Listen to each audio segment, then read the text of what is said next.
Thank you. Okay, great. So to start with stages of change, just for folks who may be watching this later, this can be applied to any sort of behavior that someone may want to change, have a goal to change. And this was originally developed around substance misuse and use and abuse in terms of the way you want to land with that framework. And it can be applied to other behaviors. So I've seen this applied in the term with in the field that I've worked in with youth is around housing stability, definitely the choosing and the capacity to stay in a placement that a young person in foster care may have been assigned to. Maybe it's it's in the context of going to school. Maybe it's my kind of capacity to engage in services. And that's one way we can think about it too. Like we can think about MI as being applied to service engagement as well. So the idea is that folks relate to this behavior change in various kinds of levels of motivation. And I'll kind of give a caveat for all this too. So in the stage of pre-contemplation, someone may not realize that this is a problem and or see this behavior as something they want to change. So with housing stability, this could be anything like, okay, I keep having a visitor at my place, and like that may be getting in the way of my ability to maintain my housing. It can be I may be not staying at my housing very often. It could be I'm having challenges with maybe someone else in the program as well. So all these things can be applied, like the idea that, oh, I may not see this as something I want to change right now is sort of the spirit of pre-contemplation. Contemplation is when someone may have one foot in the door, one foot out the door.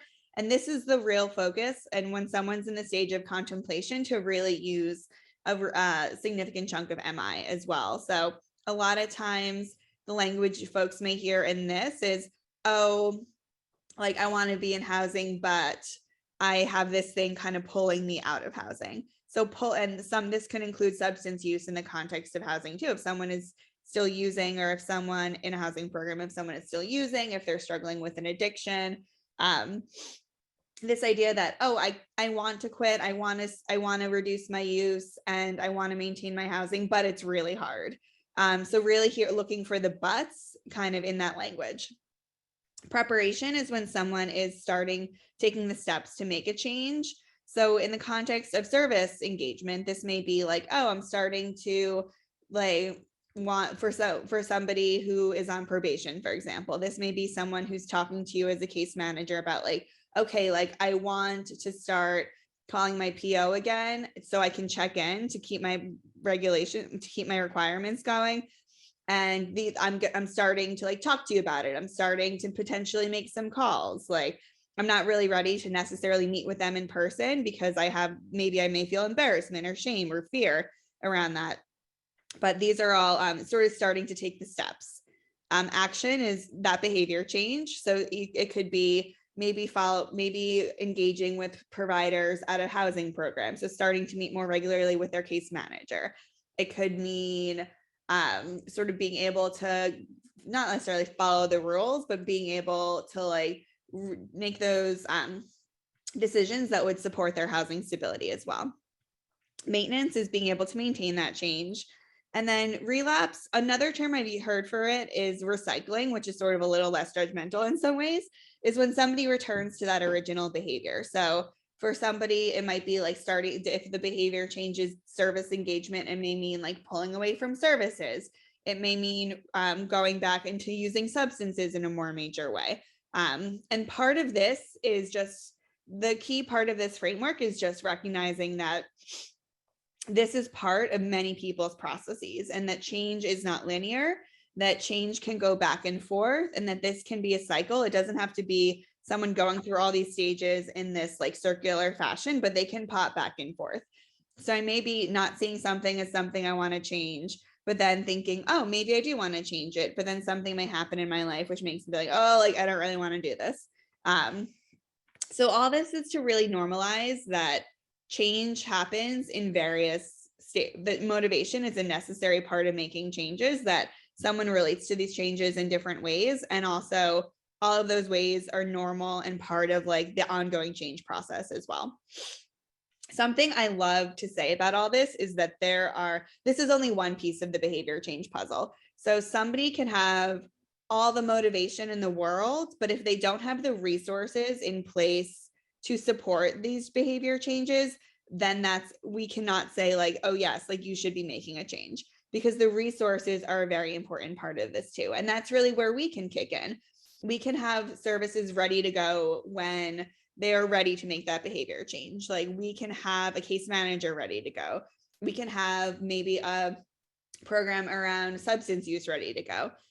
It's really our role as service providers to make sure, like, in addition to having these conversations around motivation, to put the resources in place too. And that is, and I think that's kind of a limitation of the stages of change model by itself, that sometimes that we forget, sort of as a service provider approach, that like the services and the supports are and resources are a really important part of this too. And sometimes it's easy to just like it may go without saying, but like a way we can approach this work, especially as case managers, especially as housing coordinators, to be like, what are the services I need to put into place to support someone's motivation, especially when they may be in the place where they're more ready than other times, because we know people's motivation to change fluctuates. So it's important to be ready when they are kind of in a motivated place to do so. Are there any the chat is beyond what I can see right now. So if folks want to pop in with questions or feedback throughout this time, I more than welcome that. It's disappeared into the ether of my black screen right now. So feel free to vocalize any questions you have. Nothing in the chat right now. I'll keep you posted. Thank you. Okay. So motivational interviewing just is kind of a framework. So it's a person-centered collaborative conversation style. So this is not us telling folks like, this is what you should do. This is us saying like, where are you at, and having honest conversations about realistically where folks are at. And I think it is that trust and relationship building that can support folks and just being more honest with us. And also asking those open-ended questions, as we'll get into, having it be a conversation and not a lecture. This sometimes, like, it's easy when we get caught up in the work and our desire to like have folks succeed and like the pressures of our job and like that numbers and the outcomes, is sort of getting to this mode of like, okay, like I need to tell you what to do. This is the plan. This is problem solving. But slowing down and he's seeing where someone is at is sort of an investment in the future change as well. So it encourages people to think and talk about their reasons to change. So it's very exploratory. It's like talking about like, when have you made this change in the past? Like, oh, like when you have stuck around housing before, like what's worked for you? Like what resources did helped you with this? Like, what did you notice about yourself that kind of helped you helped you stay in this program? Like, where were you at? And to kind of help folks reflect on how they think about change and when they've changed in the past. It also accepts just that folks are not going to be down with change all the time and that there's a lot of comfort and safety and consistency. And I've definitely worked with young people living on the streets who are like, there's no way I'm going in housing right now because this is my life and this is like where I'm comfortable and this is where my community is. This is where I feel supported by people. This is sort of like where I feel a sense of independence and what I'm used to experiencing. So, and just part of the motivational interviewing process is recognizing, yes, like that is part of your process. That's part of your process of change. And also we can't force change on people. It's really, and this is with teenagers, sometimes a lot more clear of like, we can't, like, teenagers and youth like will not do what they don't want to do. And this is kind of a simple approach to human behavior too. It's kind of MI and like stages of change can kind of be boiled down to like people make decisions on their own terms, and the decisions that stick happen when they're made on someone's own terms and they're not carroted into it. They're not kind of forced into it with like the stick. Like it's really about like, I have chosen to engage in this behavior and take these steps on my own. So like I said, the goal is to facilitate and identify change chalk. So change chalk is that like sort of but area. So to see like, okay, like I want the talk of like, I want to stay in this program. Like I want to engage in services. Like I feel like it would help me. And sometimes it's not like, yes, I'm ready to go. Sometimes it's like, sometimes I feel this. And that's kind of recognizing the ambivalence of that too. And it's supporting a participant and making stages that are in favor of change. And something I want to say too is with the word participant, folks can use this. Folks have different ways to refer to the folks you work with. And that's kind of the generic way to say it. But some say participant, some say client, some say partner. And I just want to highlight that like all of those like have are reflective of sort of like a value system of how we approach working with clients, and all are okay in this space too. So all are welcome, and just recognizing there may be differences in how we talk about the folks we work with. And the goal with this is to elicit change talk without opposing it. So for the youth we worked with in the foster care system who were living on the streets, it's like, okay, like, so you want to stay on the streets because this is where your community is? Like, my response is not going to be like, you should go into housing, or it would be real, or like kind of even like, oh, like these are all the reasons why it would be helpful. Like, oh, have you thought about this necessarily? Like, what about this? What about this? The kind of like, there's an appropriate moment to provide alternatives to thinking about things, but that's not necessarily going to be in the stage of change when someone's like, I don't want to do this. That when someone's like seeing the potential for change, that's when it could be a moment to be like, hey, like, I have some ideas, and ask for consent to share them too. It's like, hey, I have some ideas based on like things we've seen with other participants we've worked with, or things we've seen work for other people. Like, do you mind if I share a little bit about that? 99% of the time people say yes, especially if a trusting relationship is built. They may say no, but that doesn't mean they won't be in a place in the future where they can hear that as well. And this is also about helping participants identify and resolve ambivalence. So like, yeah, like I'm living on the street and I want to be, but there are moments in which I feel like I would want to be in housing. So I don't always want to be on the streets. So, okay, like let's talk about when you've been on the streets, like what's worked for you? Like, what about that has worked for you? When you've experienced more housing stability, what has worked for you in that? And sort of weigh options when someone's in the stage of like contemplation. And these are some general specific techniques. Folks are looking for tips and tricks. So this is the acronym for that, like is the classic acronym in this. But to start with open-ended questions. So this is the exploration phase. So like the what's going on. I'm a big favor of the like, not the whys, because that can kind of put folks on the defensive, but like the what was going on around you as a way to sort of examine the research, like the conditions in which it's helpful for change to take place. And that kind of gets into the resources question too, of the like what's going around you, what are the barriers, and how can we work with those barriers as well. So kind of exploring like things that have happened, things that have worked, like supporting that reflection process. Ours is affirmation. So to acknowledge, affirm, and to recognize strengths. And this is a big one too, to be genuine and meaningful. Folks can tell if you don't mean it. So I would say like, if you are going to use an affirmation, to really like have it be something that like you're down with, that like you authentically are like, yes, I can see this. And sometimes this is a practice to see if someone's in a really challenging situation. It can be a practice and like developing a vocabulary around identifying what's going well in their life and recognizing their necessarily come intuitively when folks are in really challenging situations. If we're feeling burned out, that's another big thing too. Like if we're feeling burned out, it becomes harder to see strength sometimes, which doesn't mean we're bad providers. It just means it's a human experience of doing the work. Burnout makes it harder to see like the things that are going right. So examples of strengths I have for the folks I supervised before when they were starting the work, part of their orientation was getting like a list of like the strengths we've identified that like many youth in the program typically like in their experiences, like things that we've seen with folks. That's just for an educational moment to be like, yes, like somebody is still going to school even though they're living on the streets. They may be going to soccer camp even if they are using substances. Like there are lots of things that people have going on in their lives, that they're not just one element of their lives. They're not just their traumas either. So there can be a lot going on. Then to identify like what about this person has supported them in like getting their needs met in the past. So then with reflections, so these are statements that convey empathy and understanding. And also we'll see the world through the participant's eyes. So this is something I think sometimes there are some challenges in this too.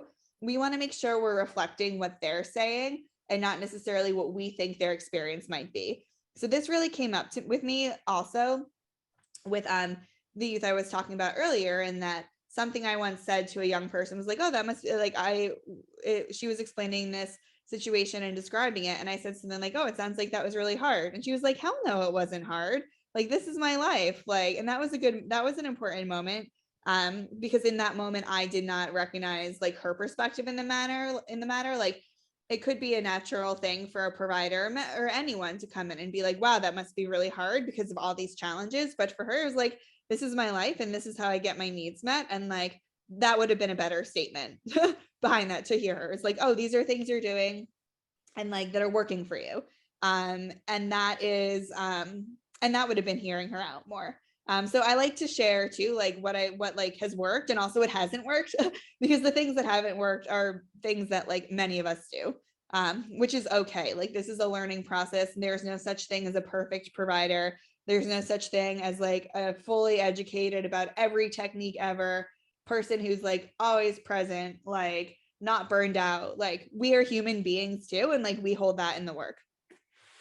And then S, summaries to use to transition. So this is sort of the like summary statement, and this is kind of where we're checking for understanding, because I know I've gotten into plenty of conversations where I think we're on the same page, and then when we get to the summary statement, and we're very much not. And this is always an opportunity too to make sure we're understanding folks.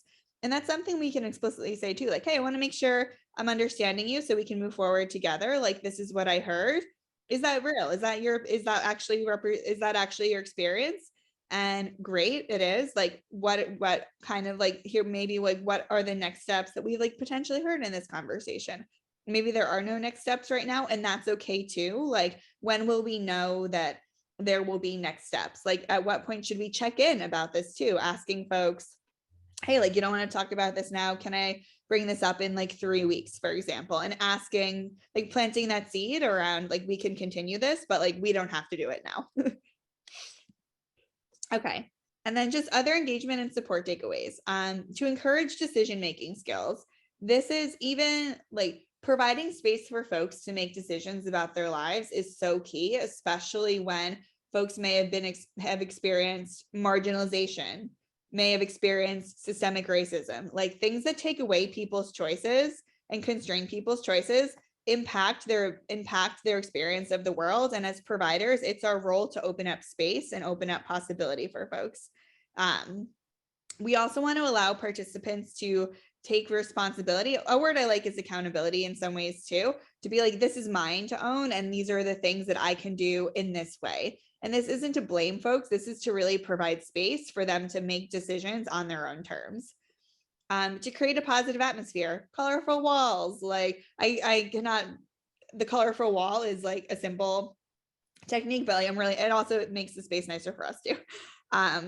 And then also to commit to a high quality relationship. And this also involves sometimes resolving conflict with folks we work with, because they may get pissed off at us. Like, this is part of the process too.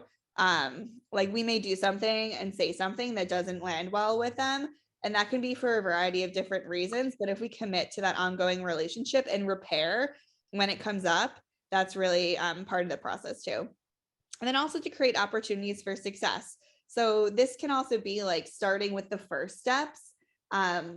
When someone talks about like the steps they need to take to make changes, I don't really use the language like baby steps, because the first step can be literally the biggest, most powerful, most challenging step they'll ever take.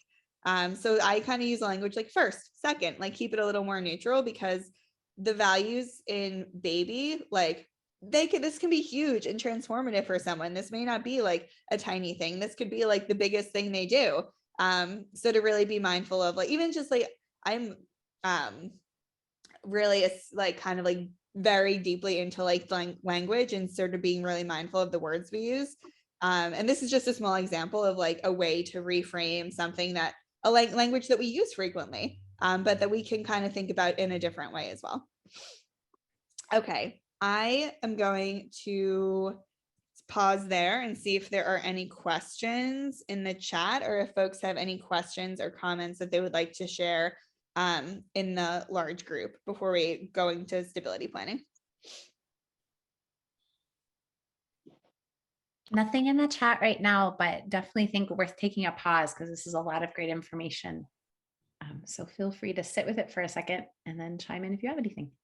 Yeah, feel free to like raise your hand in the chat, like if you think this could be applicable to the participants you work with. Like, is there anything that is like, oh wow, like that's something I could like apply to them?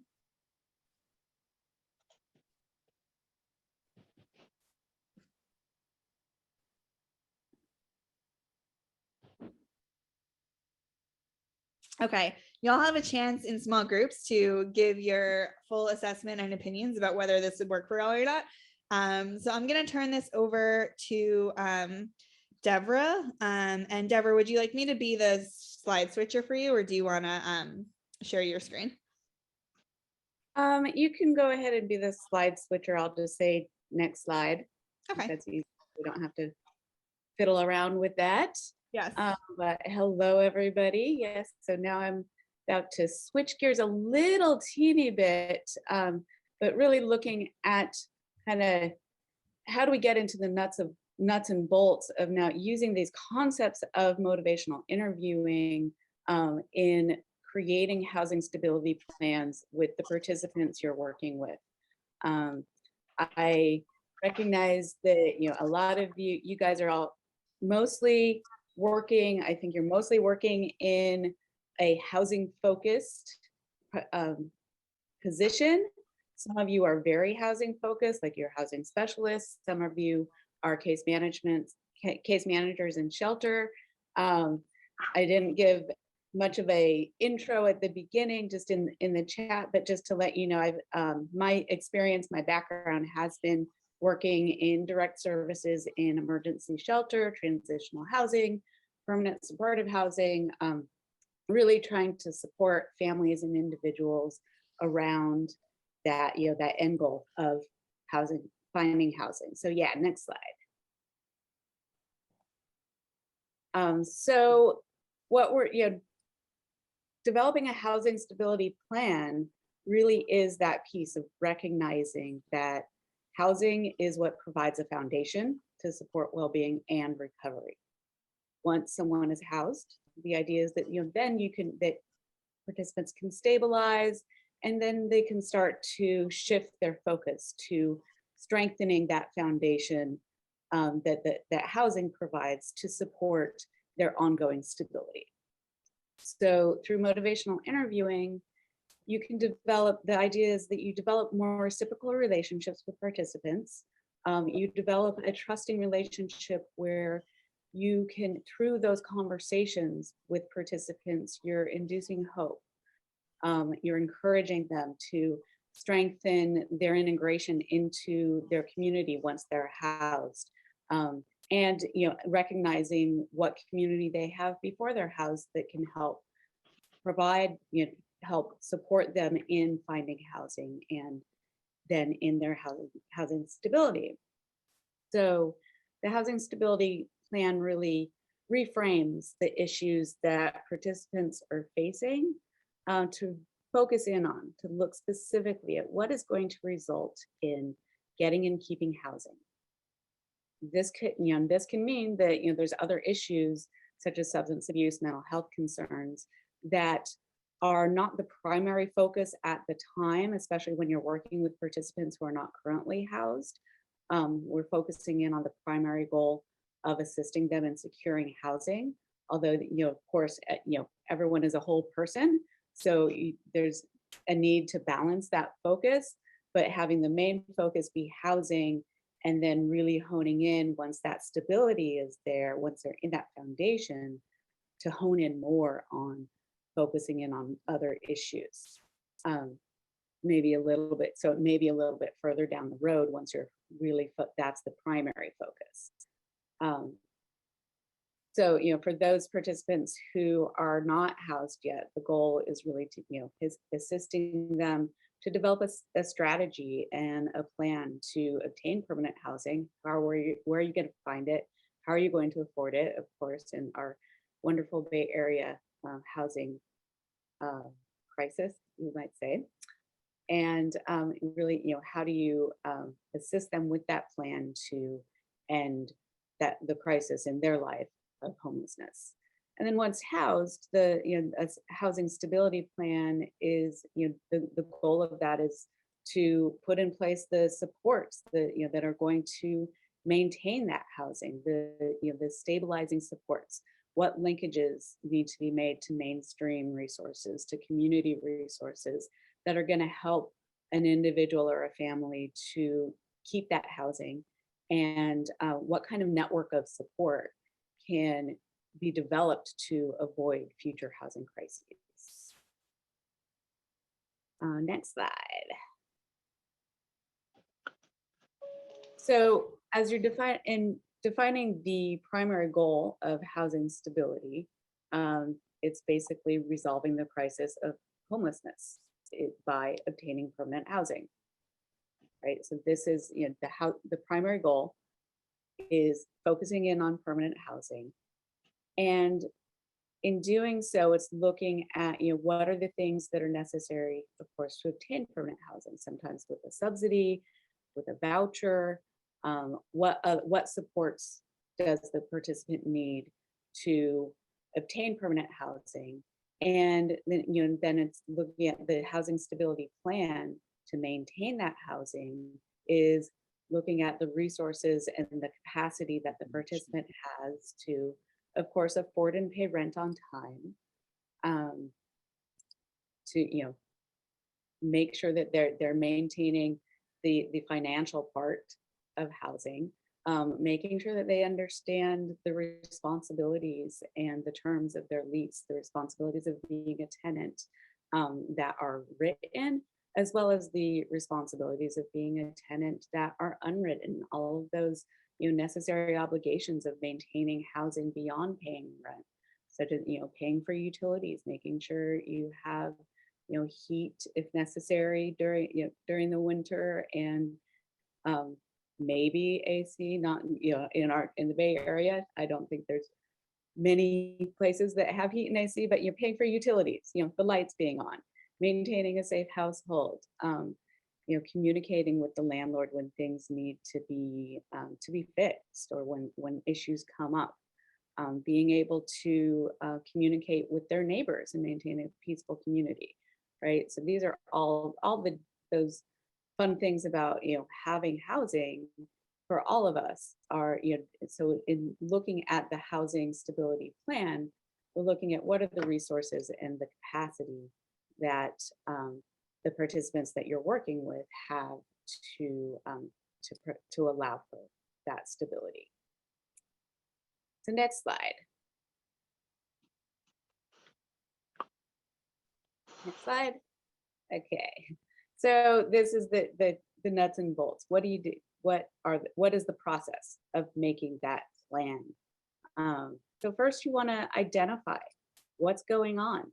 You want to start with understanding what are the barriers that participants are facing. What are the strengths that they have that can help overcome those barriers?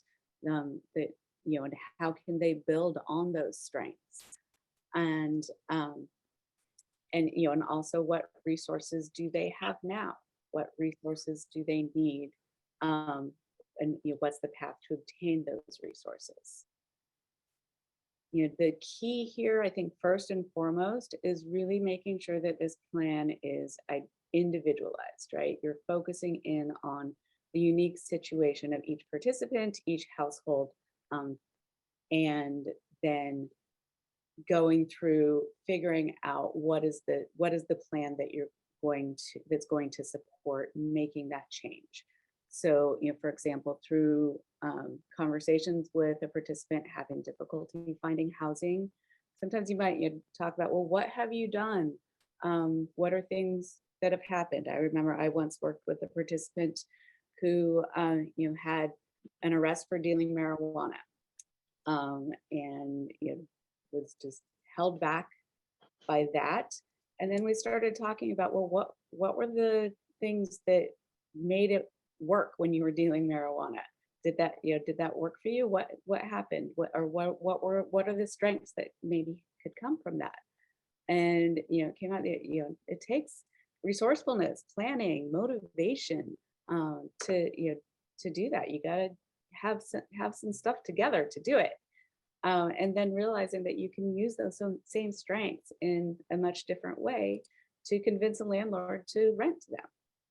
So it's, those conversations, and that's part of the motivational interviewing, is getting to that point where you can have those conversations about what experiences have you had, what resources do you have, or how can you look at those resources in a different way. And the plan will, goes through and identifies those barriers, strengths, and available resources that the participant has, and what are the resources in the community, and what's going to support, what's going to provide a foundation to support housing stability. Next, once you go through, identify all of the barriers, strengths, resources, it's documenting what are the steps that are going to be taken. What is the participant going to do, and what is the case manager going to do? So, and documenting these steps is really critical throughout the process. So, for instance, the long-term goal is to find housing, but then you can walk back from that and look at what are the concrete short-term goals that are going to move the participant towards that long-term goal. So, for instance, creating a housing search binder where you're putting all the information and documents, such as a draft housing application, references, background check, credit report, etc. Those documents that are going to be important to have when they go to apply for housing, and that the landlords are going to be asking for. And then, making a plan to, once you have all the documents, making a plan to, contact, okay, I'm going to, contact X number of potential housing opportunities, or I'm going to look for potential housing opportunities in these places, and then I'm going to contact X number. So really, writing down and documenting the steps, and what are the goals and the timelines. Who's going to do what? What are you going to do? When are we going to check in again on those? And of course, for everyone's sanity, the key is also being flexible in responding to progress and changes in circumstances. We're talking about life and human beings, and it's important to be able to adjust to any issues or changes that come up along the way. It could be moving forward to new goals as things are done, or reevaluating goals due to unforeseen setbacks or little bumps in the road, right? Or big bumps in the road. So, key to this is that the housing stability plan is a living document. It's a process that kind of provides you a, somewhat of a map, but it also needs to be a movable map. And really keeping in mind that developing this plan comes out of discussing with the participant. They lead the process and establish their own housing goals, because that's how they're going to meet them, and how it's going to stick. You support them. Your role as a case manager or housing specialist, housing navigator, is really supporting them in exploring those goals, and helping them with follow through. But ultimately, it's their roadmap, right? It's their life. Next slide. So, steps to the process, and I see there's I saw that something came up into chat, but we're going to look at that once I get through this slide. Okay, Tina. So the housing stability plans, the steps involved in creating a housing stability plan is, first you start with the assessment of barriers and strengths.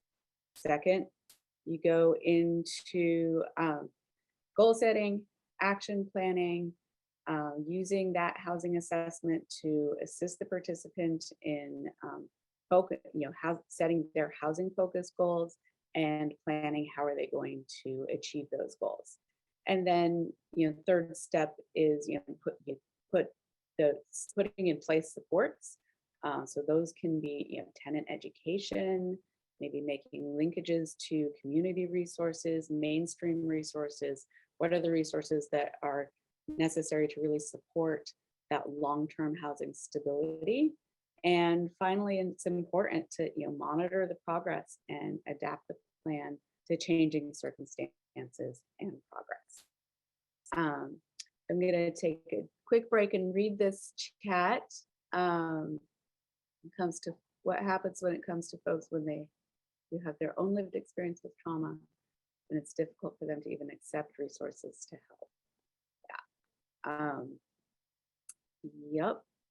Folk we are working with do come from all walks of life. I think the idea is that we're working through motivational interviewing, we're working with participants where they're at. Sometimes it is a long and slow process, figuring out what's going on in your life now, what has affected your life, what are the previous traumas, but also looking at what change do they want in their lives, right? They need to identify that change, and then you're providing the support to move towards that change. But what the idea of having a housing focus and a housing stability focus is really focusing in first and foremost on housing as the piece. So starting out, and actually let's go to the next slide, because this is where this slide is around participant assessment. Yeah. So this is kind of the checklist of when you're sitting down with participants to set this goal, the housing stability plan. And I think I'm speaking to both pre-housing and post-housing, but this is really the pre-housing piece. So, setting that expectation from the start when you sit down to assess what the situation is, to talk to participants of, we're focusing in on housing because housing is the piece that's going to provide the stability for you to then focus in on all of the other stuff that's going on in your life. So the first piece is of course getting to that point of housing being the goal, being the identified goal of the participant, not just of you. So explaining that process, starting the discussion about developing the plan, setting the expectation of having a housing focus, provide as much information as possible at the beginning about roles and expectations. Who is going to do what? My role as a case manager is to support you in this, to help you figure out a case plan, to help to connect and link you to resources, not necessarily to provide those resources, right? So explaining what is your role if you're a case manager, if you're a housing specialist, if you're housing navigator, what is your role?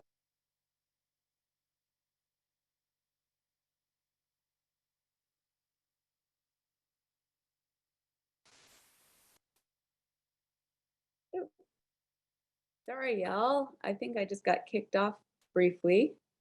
Hopefully you can hear me. Welcome back. You're good. We missed you. I bet. So where was I? So in sitting down and assessing, where's the participant at? What is the process we're going through? Collecting information from participants regarding past living situations. Where have they lived in the past? Where do they live now? What's worked and what hasn't worked? What is it that, what are those things that are, as I said before, what are the barriers, the challenges that you face now or that you've faced in the past, and help to, that can really help to bring to light issues that that could impact participants, when they go into the screening and application stage with a landlord, or, when they're focusing in on maintaining housing. So this can be issues like, have they ever had issues paying rent, or have they ever paid rent previously? Have they had issues with that? Have they had any past conflicts with neighbors or with roommates? What happened in those situations, or, were they resolved or not? And then other nitty gritty things like, do they have pets? Do they have specific reasonable accommodation needs? So really being clear on that going into the, creating the housing stability plan, and discussing, what type of housing arrangement the participant would prefer now. And if they can't get that specific ideal housing arrangement now, what would, where would they like to live? What would work, right? Is there anywhere, and also, is there anywhere that the participant needs or wants to avoid, right? Especially, due to domestic violence, recovery, triggers that might come up. So, really going through that with the participant about, what's going to work for you. Where maybe, where do you have a network? Do you have any network of family or friends, or perhaps a particular community, a faith-based community? My own example might be, if I'm looking to move somewhere, I might look at, what kind of, is there a Burning Man community there? Is there a community of people who have like interests, or is there a faith-based community that really connects with my faith? So, having those discussions, and then of course discussing what type of housing arrangement the participant would prefer, in terms of, what's the size of their household, what kind of, how many bedrooms do they want, how many bedrooms can they live with, that kind of stuff. And then, running a credit report, checking public records, getting references from previous landlords. This is all going to give you an idea. It's going to be necessary, right? For, whenever you apply for housing, landlords usually ask for those. So it's good if you have it in advance, and it's also good to know, you want to know in advance what's going to come up. What are questions that the landlord might have? What are, and what are there previous landlords that can provide a reference, or is that simply not a possibility sometimes, whether, because the participant hasn't ever had housing, or because they've had issues in housing. So really getting that together beforehand during the assessment process is really going to help, as you go into the housing search, right? So, the core of the assessment is really getting to the participants' primary barriers. What are their barriers and their primary strengths? What's going to help them through this? And, there's a lot of different assessment tools you can use. Key is just to make sure that the assessment that you use is objective, and ideally you use it across the board throughout your program. And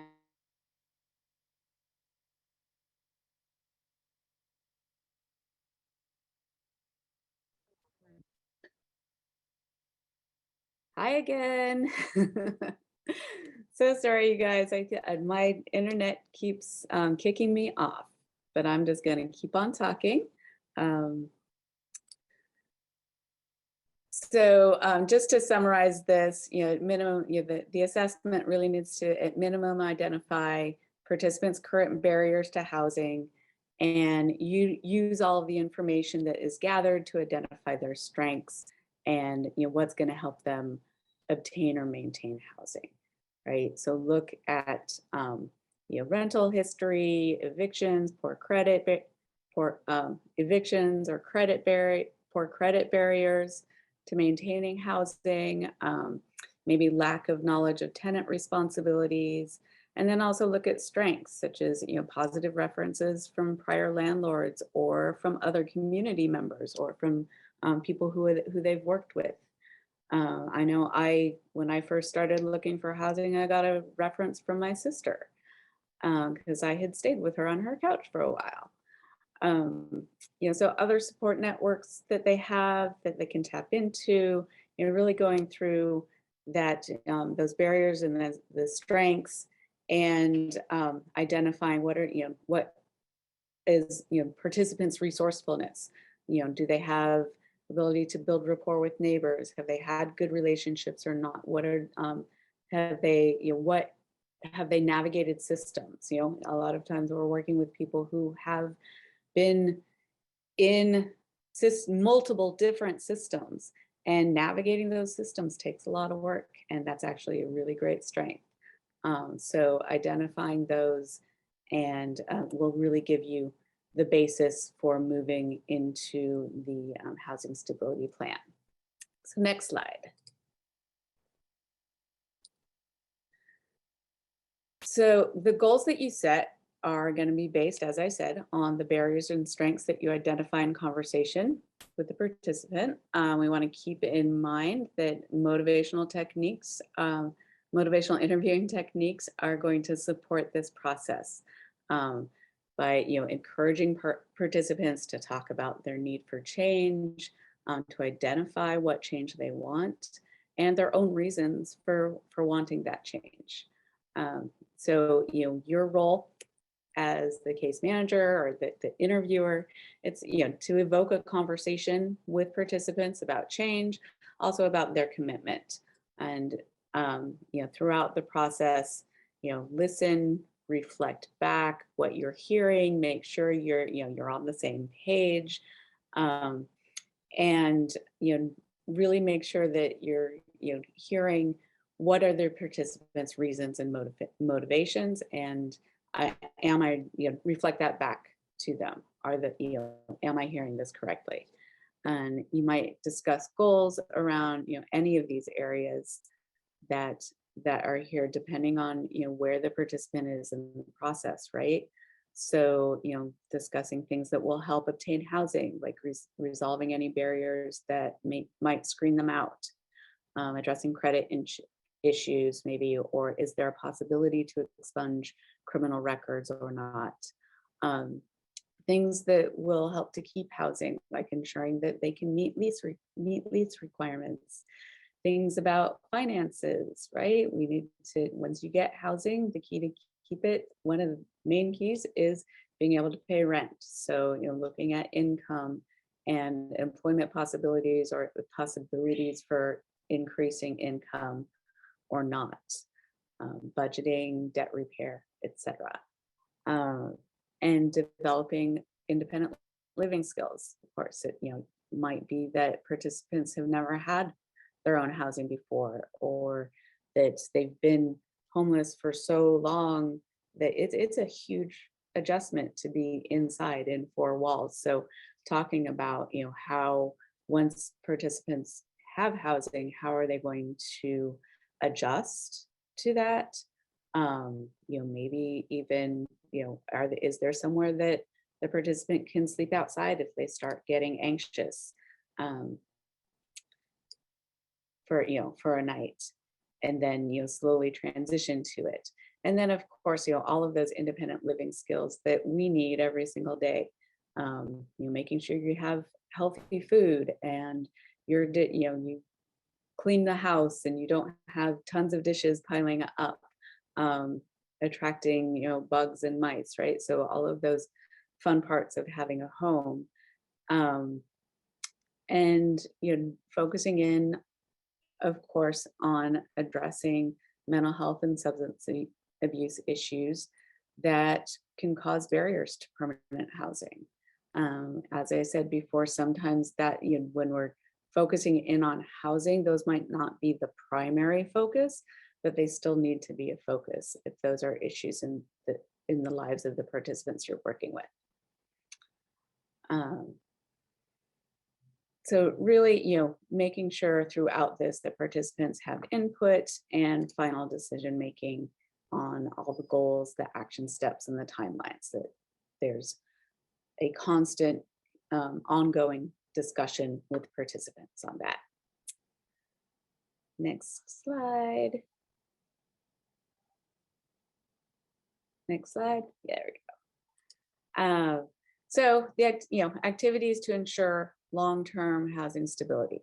You want to make sure that, and I've brought up many of these before, and I'll go into some of them a little bit more in depth, but providing tenant education and supports to make sure they know the lease. Review the lease with participants before they sign it if you can, and if you can after they move in, because it's so easy to overlook small details when you're excited about getting housing. I want to get this. Okay, yeah, good, good, good.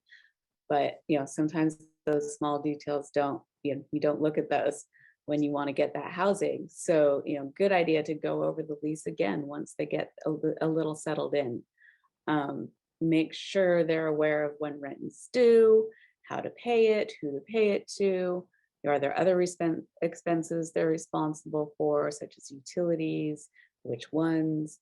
And then other things such as, where do they take out the garbage? When do they take out the garbage?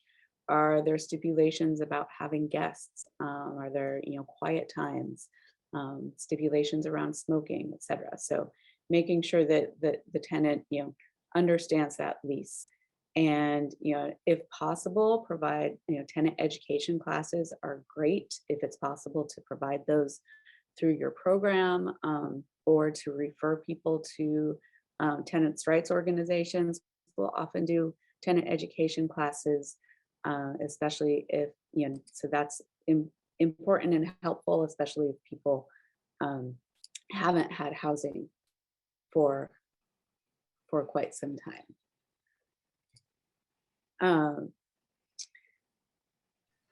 Similar to the lease, you want to work through participants' budget, look with them at what are ways to reduce expenses, what are ways to make sure that that budget balances, and making sure that you're checking in on that as well whenever there's a change, such as the benefit, they get a benefit that begins or a benefit is ending, they get a job.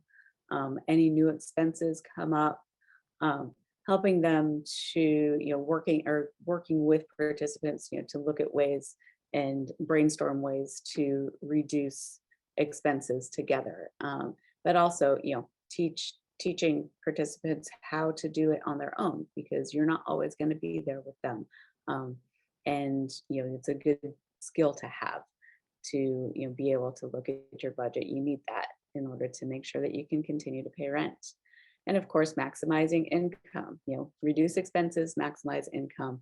That's going to help maintain housing, at least on the financial side. So, making sure that you're looking at what are are there mainstream benefits that the participant isn't connected with yet? How can you connect them with those benefits to help cover household expenses such as food, utilities, healthcare, identifying community resources that can provide for your low-cost goods and services. So what are ways that they can both increase their income but also maximize that income? And and really helping them to identify what support networks can they tap into, and that will help them as they stabilize in housing and to maintain their housing. Another key is in this is, don't wait until participants are in housing to connect them with resources or to identify those resources. Really, that's something that can be done pre-housing as well as post-housing. Next slide. So tenant supports that you can provide are explaining lease requirements, what's going to happen if there's a violation or an eviction. It's a super important part of tenant supports are super important part of ensuring that housing is both obtained and retained. As I said before, reviewing the lease is important, but that's not always enough. But you can use the lease to structure services and case management support. So going through that and work with participants to identify what are the lease obligations and kind of think through how are they going to live in their new community. So provide a simple breakdown of the most important lease components and a do and don'ts list to better understand what are the common lease violations, what could come up, and what could you do to keep this from happening. So for instance, participant moves into a non-smoking building but they are a chain smoker. How are they going to work with that so that they don't get a lease violation for smoking in their unit? Where are places that they can go out and smoke? And talking through even, okay, well, when are the times that you normally smoke? Where are safe places that you can go to smoke? What's in the community? And maybe how can you build that into taking a walk around the block and have your smoke? So really looking through that with the participants, discussing how to build respectful relationships, of course, with landlords and neighbors. That ties into what's happened before, what has worked, what hasn't worked before, what could come up in this new living situation. Providing information on submitting maintenance requests. So what do you do if the light bulbs go out? Oh, what do you do if the water stops running? So how can they both do minor repairs? How are those taken care of? And then when a major repair comes up, how are they going to request a repair? And maybe practice that when you have time, during, you can use a case management session to practice, okay, what will your response be if you get a complaint from tenants, a noise complaint or a complaint about smoking?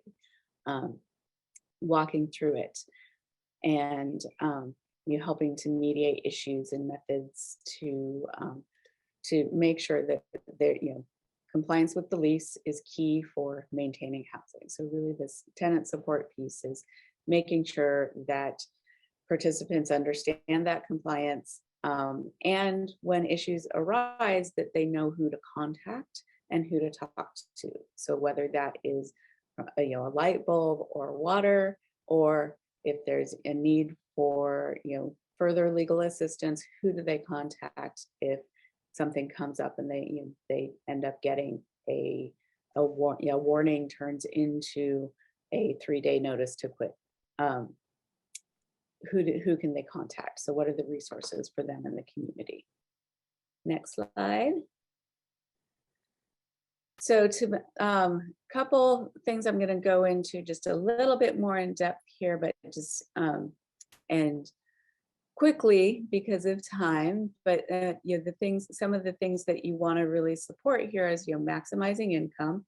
How are participants going to be able to continue to pay rent? So it's a key component. And employment, of course, is often the best way to increase income. And you all may not be employment specialists, but these are some steps that you can do to support employment with participants. Coordinate closely with employment service providers. If you're not connected already, I highly suggest that you connect with, I think it's North Valley Job Training Consortium, Nova Works in San Mateo. So connect with them and create, link your participants with their services because they're the experts, right? And they can also, you can help participants write a resume. You can also connect them with services where that's what they do. Writing resumes, talking through what kind of potential references participants can have, helping participants with practice interviews or setting up practice interviews, and connecting to life skills program depending on where your participant is at in terms of their job readiness. Have they had jobs before? Haven't they? And I know that NovaWorks does a lot of work around that. So totally suggest looking into them. I'm going to actually put their link into chat, or try to. No, I'm not. It's not working.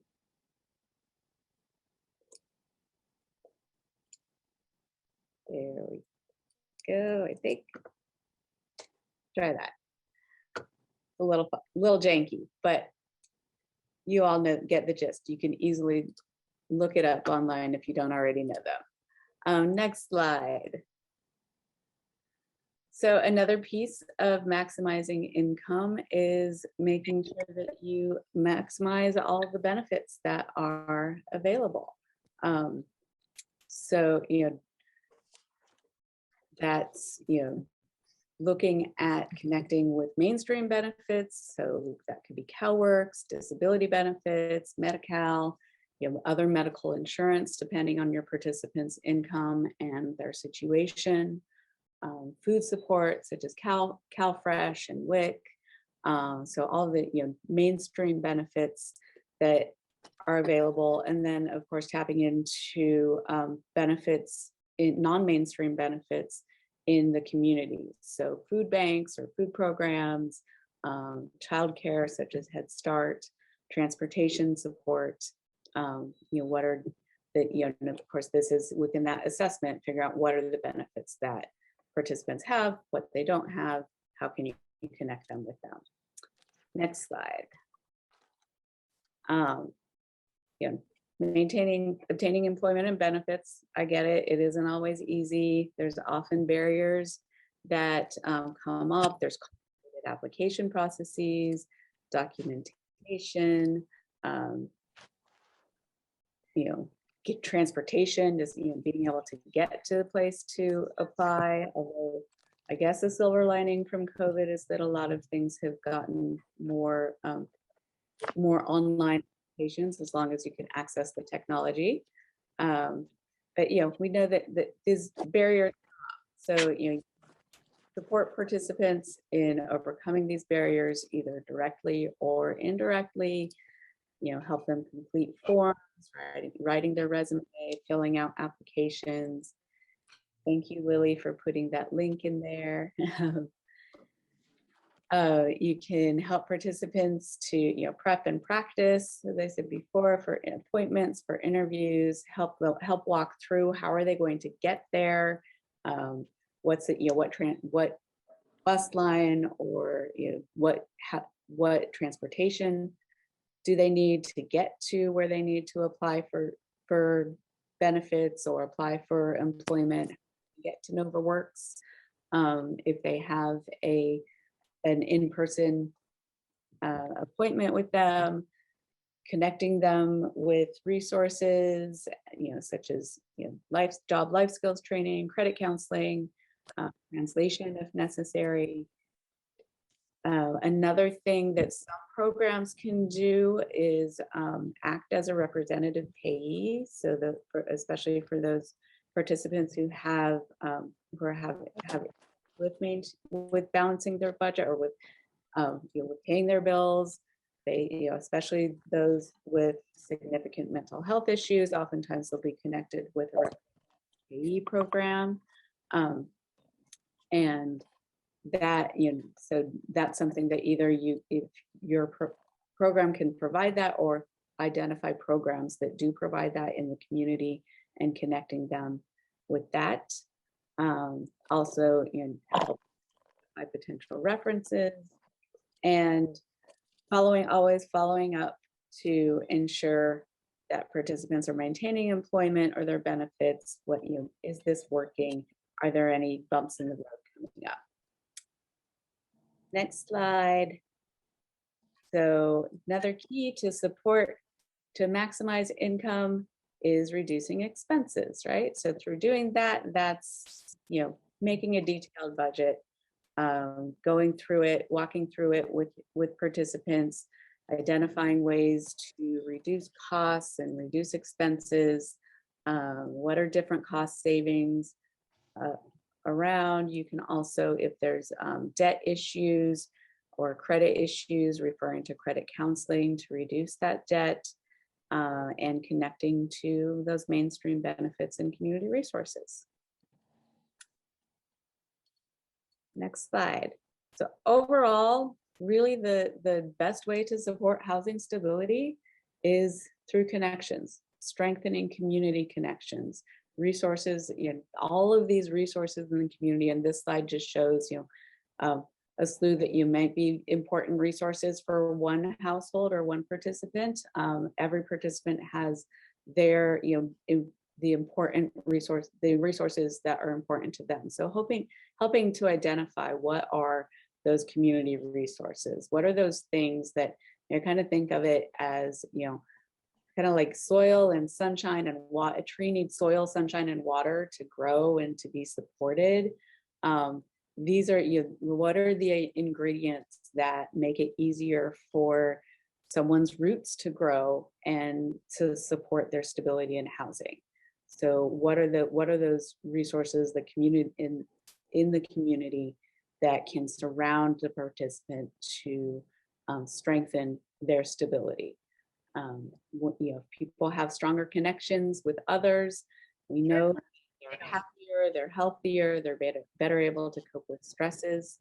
So, really in supporting housing stability, it's identifying what are those connections that can help to support participants.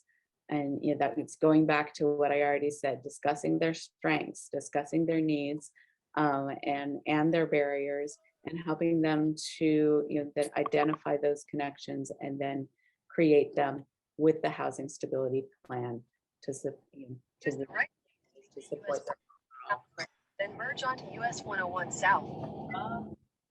Can we do a mute?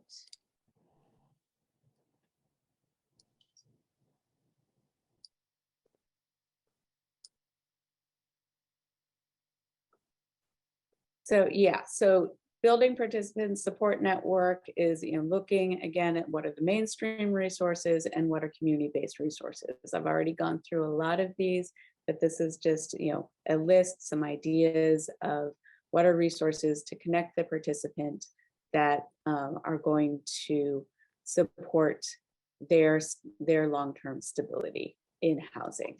So increasing income, and supports to address their immediate needs, establishing long-term supports to ensure stability, and supporting development of a network and opportunities and activities to improve their satisfaction and their happiness and their daily living, and hence their well-being and their ability to maintain housing. Next slide. So once you've gone through all of this assessment, all of these discussions and with participants, and participants have gotten into housing, yay, you're supporting their stability. The key is monitoring that progress. So this checklist really helps you look at the housing stability plan as an ongoing process that is adapted when there's progress and changed when circumstances change. Best way is to catch problems early on. Sometimes I know some programs are able to do home visits, and if you're able to do that, that's really helpful to support housing stability, because then you're teaching and modeling life skills in the environment that in a tangible environment that is the participant's home. That's where they need to implement those life skills or implement their budgeting. So it sticks a little bit better than when you're kind of tucked away in an office talking about this. So if that's possible, I highly recommend it. But really key is maintain an open line of communication with participants and with the landlord. If you're and I know some programs sometimes have different roles for people, and there is a specific role for somebody who communicates with landlords, and then kind of serves as that kind of mediator there. If that's possible, that's great. If it's your own job, I know it's you have a big job, but if it's possible to have some type of communication with landlords, that really helps to support tenancy, because then you can catch any issues that might come up that could threaten their participants' tenancy. And then, other opportunities to check in. So maybe having, drop-in hours, not just appointments. So really, providing opportunities for that follow-up to check in. And, and also peer support groups can also be helpful in discussing what's coming up and how it happens. Next slide. So overall, overcoming challenges in housing stability planning, I think starting out with clarity about roles, clarity that you're focusing in on housing and who is doing what, providing, who does the case management, who does the housing piece, making sure that if there's different roles within the staff, that everyone knows who does what, and there's a structure for collaboration. And the same with participants, being clear on what are the participants' responsibilities, what is the participant able to do or going to do, and what are you as either a case manager, housing specialist, housing navigator, what is your role? Having, ensuring that there's shared resources. If it's great to have a central list of mainstream and community resources. If so hopefully your agencies have that, or you have that within the community that you can refer to. Brokering connections to resources. So this is really, if you're a case manager, that's the key part of your role. Right? Brokering those connections to resources for participants, helping them connect to resources based on those assessed needs that you go through and talk to them about, and then and where they're at with their case plan and what are their personal preferences, and then you're not providing those resources, you're brokering the connections. And always, of course, keeping in mind that obtaining and maintaining housing is the top priority, using motivational interviewing to engage participants and identify where they're at in their process of change, and what are their own solutions for getting to the change they want in their lives. And of course, reflecting on failures and discussing those, discussing with colleagues is super important. I know that time is scarce, but sometimes a little time looking back on what has worked and hasn't worked goes a long way. And of course, do not forget to celebrate successes, even if it's small successes, and of course authentically. But I know not every success is something we're going to pop out the bottle for, or pop out the, I would say, the sparkling apple juice. But definitely important to celebrate the small steps that are happening in this process. Next slide. So this is time for a quick break. I know we are a little bit behind, and we want to have time for our breakout sessions. So I do want to ask if there's any burning questions that people have before we go into a quick break. And I think we might just take a 3-minute break, if that's okay. Okay, so folks, we are going to do a quick activity here at the end. We have about, I think it makes sense for us to take the full 15 minutes for folks to go into your breakout rooms. I'll assign folks, and there are 2 scenarios that Deborah is going to be linking in the chat. So if you could discuss the scenario questions, and then For if any questions emerge during during your conversation, if y'all could just bring that to the report out. We'll have about 5 minutes to do that at the end, and then we'll wrap up. So we won't have a full time to debrief, but what we can do is just bring questions to the group, and we'll get you out of here at 12. So I'm going to put folks in breakout room. Okay, there we go. So Keith, I see your hand up. What do you want to share? How did that go for you? What were the stages of change that you identified, or did you just talk about things? How'd it go? Yeah, so I was in room 5, and we spent mainly our time on scenario 1 because we had a lot to talk about. The main thing we talked about was, from our perspective, the stage of change that we identified was relapse, especially since the person seems like they're using some sort of substance. We talked a lot about job instability being a main barrier, as well as having a negative social influence that's getting them back to relapse. And we also talked about preparation. So talking about reevaluating their situation, if the goals that we might have set for them in the past are sufficient or insufficient at this stage, and just reevaluating where they are at now and their circumstances.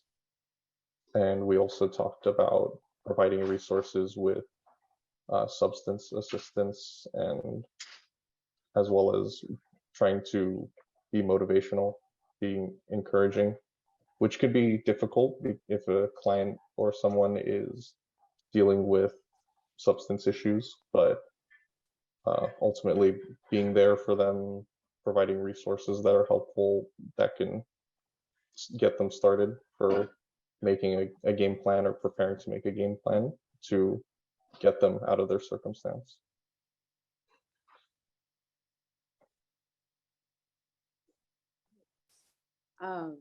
Were there any other discussions that your group had, like around that, how to support this participant's stability, given that it seems that they're entering the relapse phase, there's some bumps coming up. Anything about the other things going on in their life? Do you have any other discussions about that? Are there any other groups that wanted to share?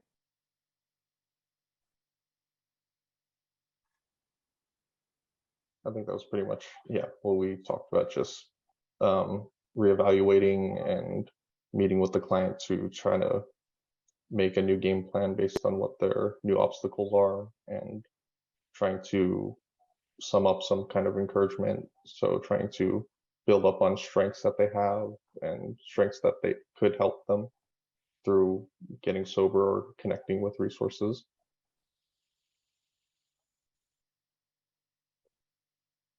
Were there any other groups that talked about this scenario you want to share?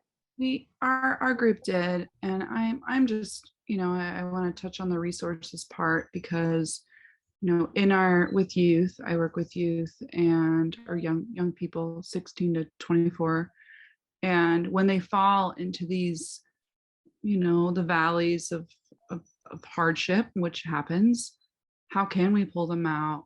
When it comes to like the rapid rehousing programs, like, do we cover the rent? Do we allow them to go into inpatient but hold their space? And like, that's housing stability, right? Is holding the space. But how do we hold the space when we're not sure what the outcome is going to be, of course? And also what community resources from the county that we can have to make sure that we're holding that space, so we're not giving up on them, they don't fall through the cracks. And that's been tough for my program, specifically, of just when going through this, it's tough not having housing stability, and when do we step in, and when is stepping in becoming enabling rather than supportive? So I guess that's kind of where we're struggling a little bit, is leaning into the resources, but also what resources are available countywide. Yeah, I hear that. I know that's key, and I know that there's, I remember when I was working with rapid rehousing programs, it's also, do we hold the space for this person, or are there ways that we can continue the support for this person while also opening up space for other people who are waiting for the resources that we have, right? There's that constant balancing act. And a lot of it is that, looking at resources and what are the resources in the community that can support, that can work with you to support stability. I see that we only have 2 minutes left. That went so fast. Oh my goodness. Anybody else who quickly wants to share anything? Whoa.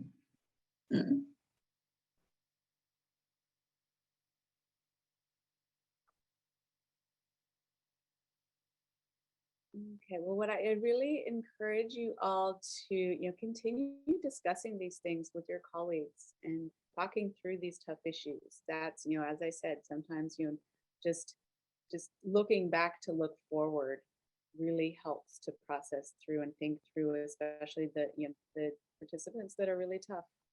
And that, I know that you're working with some really tough situations. So hopefully these concepts will help to give you some ideas and spark thoughts to get you going in looking at solutions with your participants together. Lily, I think you have a public service announcement before I we do. Thank you so much, Deborah, and to Carly, who had to hop off for another meeting, and to everyone for coming and creating this space to talk through this topic and to do a little bit of sort of reflection as a community on working through some of what you learned. So thank you all for being here. I'm going to go ahead and put in the chat.